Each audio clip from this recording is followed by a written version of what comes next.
teman-teman semuanya, perkenalkan nama saya Sofia Ahmad Zaki. Di sini saya akan mempresentasikan ke teman-teman semuanya tentang paper analisis tujuan keuangan saya. Jadi teman-teman, setelah melakukan assessment profil resiko, hasilnya menunjukkan bahwa saya termasuk profil resiko yang risk balance atau moderate dengan skor 12-18. Saya adalah tipe orang yang suka tantangan tapi masih dalam batas yang tertentu, yang mana resiko itu sebanding dengan apa yang saya dapatkan. Aslinya saya lebih suka play safe teman-teman, tapi dikarenakan kondisi saya masih single dan masih menumpang orang tua, jadi saya memaksimalkan mungkin di fase ini untuk mencoba berbagai resiko untuk mendapatkan keuntungan yang lebih banyak.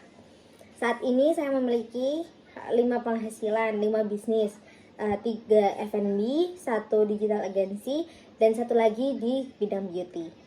Jadi teman-teman, untuk tujuan keuangan saya ada 3. Ada jangka pendek, jangka menengah, dan jangka panjang.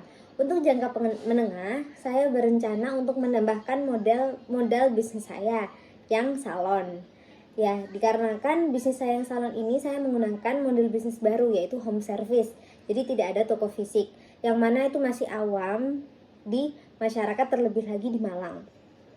Tapi kedepannya saya sangat yakin bahwa model bisnis ini akan sangat dibutuhkan dan akan sustain, karena saya telah dengan teman saya telah melakukan research, market research dan lain-lain, dan itu menghasilkan respon yang positif. Untuk modal yang saya ingin tambahkan di bisnis saya yaitu berjumlah 40 juta.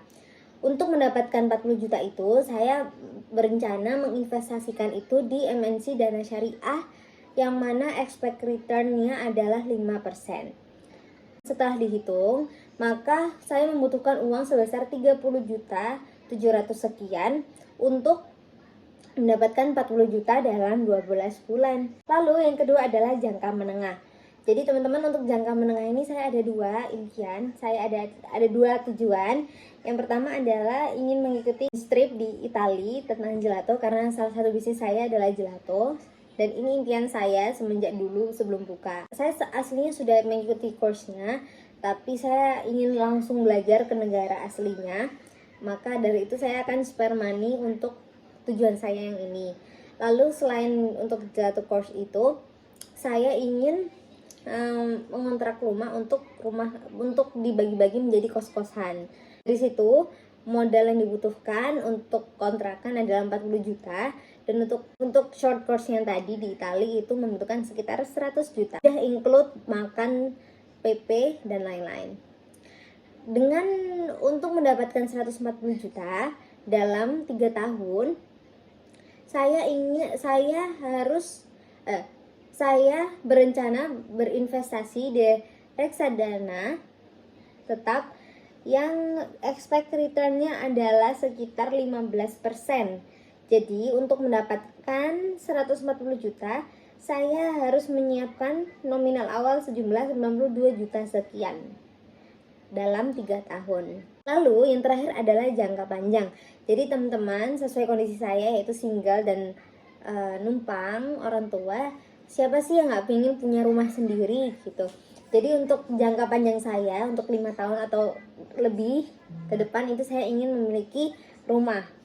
Untuk taksiran harga rumah yang ingin saya miliki adalah sekitar 3M. Oleh karena itu, saya berencana untuk berinvestasi dengan reksadana Sukorinvest Equity Syariah seperti yang resiko menengah dengan expect return sama yaitu 15%. Oleh karena itu saya harus ready untuk mengumpulkan itu, saya harus ready uang sebanyak 1,491 miliar. Bisa dilihat teman-teman, semua yang saya pilih adalah yang aman-aman saja ya. Dikarenakan saya emang kebanyakan reksadana, karena kenapa? Saya orangnya aman-aman aja. Maksudnya play safe seperti yang tadi saya katakan, tapi saya berani sedikit mengambil resiko. Jadi berani berinvestasi tinggi, dan reksadana yang saya pilih itu cukup berpengalaman di 6 besar reksadana syariah di Indonesia. Jadi saya pilih yang syariah karena menurut keyakinan saya yang diperbolehkan oleh agama adalah yang ada label syariahnya. Jadi saya lebih milih yang syariah. Mungkin itu saja yang saya sampaikan kali ini. Mohon maaf apabila ada salah kata dan ucap. Sampai jumpa lagi.